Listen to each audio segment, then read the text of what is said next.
आज हम पढ़ेंगे पीएच स्केल के बारे में। किसके बारे में? पीएच स्केल होता है, नाम सुना है कभी? तो यहाँ पर देखो अम्ल जो है, कैसे पता चलेगा कि कुछ जो अम्लों के बारे में जानते हैं तो कुछ अम्ल जो होते हैं वो अधिक प्रबल होते हैं, जबकि जो है कुछ अम्ल जो होते हैं वो कम प्रबल होते हैं। और क्षारक में भी है, कुछ अधिक प्रबल क्षारक होते हैं और कुछ कम प्रबल क्षारक होते हैं। तो अम्ल और क्षारक की जो प्रबलता है, यानी कि उसमें कौन कितना ज़्यादा प्रबल है, उसको हम कैसे नापेंगे कौन प्रबल है ज़्यादा?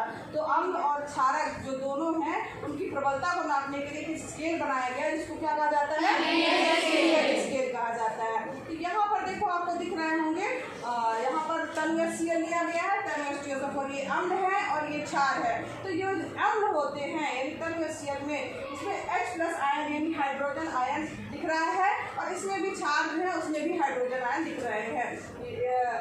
तो यहाँ पर जो अम्ल है उसमें जो है H+ आयन जो होते हैं वो ज़्यादा होते हैं, क्षार वाले में कम। उसी तरह से क्षारक की बात करें तो इसमें भी OH आयन, अम्ल और क्षार दोनों में दोनों आयन होते हैं, लेकिन जो क्षारक होते हैं उसमें OH आयन जो रहते हैं वो ज़्यादा क्वांटिटी में होते हैं। देखिए कितने ज़्यादा दिख रहे हैं। और OH मतलब हाइड्रोक्साइड आयन, और हाइड्रोजन आयन जो होते हैं वो होते हैं लेकिन बहुत कम होते हैं। आपको दिख रहे होंगे बहुत कम है। कौन? हाइड्रोजन आयन क्षारक में। तो अम्लीय विलयन और क्षारीय विलयन की बात करें तो दोनों में ही हाइड्रोजन आयन भी होते हैं और कौन से आयन होते हैं? दूसरे आयन OH आयन भी होते हैं। तो 1909 में एक स्केल बनाया जिसने सोरेनसन ने अम्लीय और क्षारकीय विलयनों की प्रबलता को कैसे नापेंगे, तो उसमें उपस्थित हाइड्रोजन आयनों की सांद्रता के जरिए जो है नापने के लिए स्केल बनाया। और ये स्केल जो है वो क्या कहलाता है? आपका पीएच स्केल कहलाता है। पीएच का पी जो है वो क्या है? पोटेंट है, यानी कुशांश है, जो कि एक जर्मन शब्द है जिसका अर्थ क्या होता है? पावर। ठीक है, याद रहेगा। तो सोरेनसन ने पीएच स्केल जो है बनाया जिसमें हम अम्लीय और क्षारीय विलयनों के जो है वो बांट सकते हैं।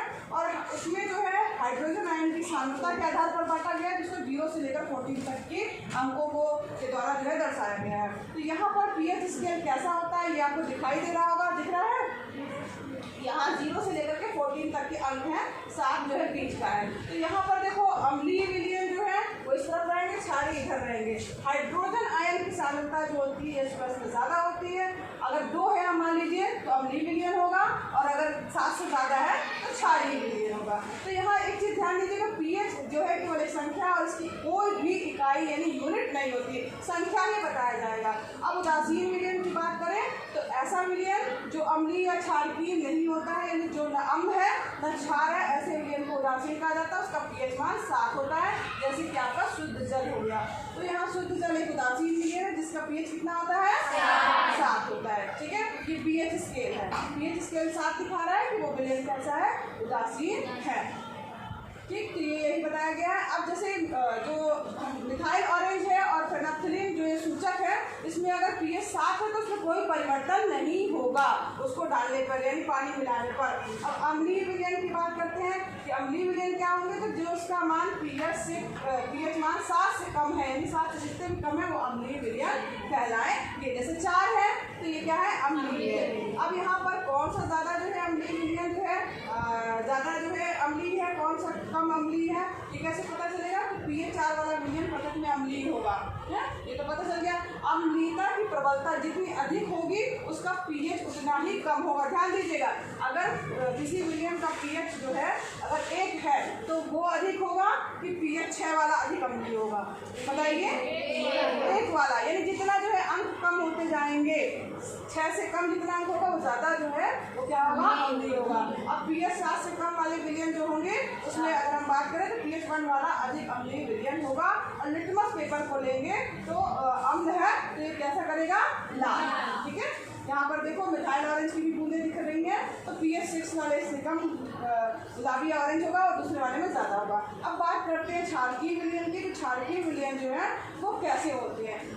उसको पीएच स्केल जिसका जो है 7 से ज़्यादा है, यानी 7 से ज़्यादा है और 14 के बीच में है, तो वो कैसे विलयन कहलाएंगे? क्षारीय कहलाएंगे। ऐसे विलयन क्षारकीय विलयन कहलाएंगे। जैसे 11 पीएच है तो वो क्या होगा? वो 11 पीएच है, यानी कि क्षारकीय विलयन है। तो यहाँ पर पीएच 11 वाला जो है क्षारकीय विलयन है।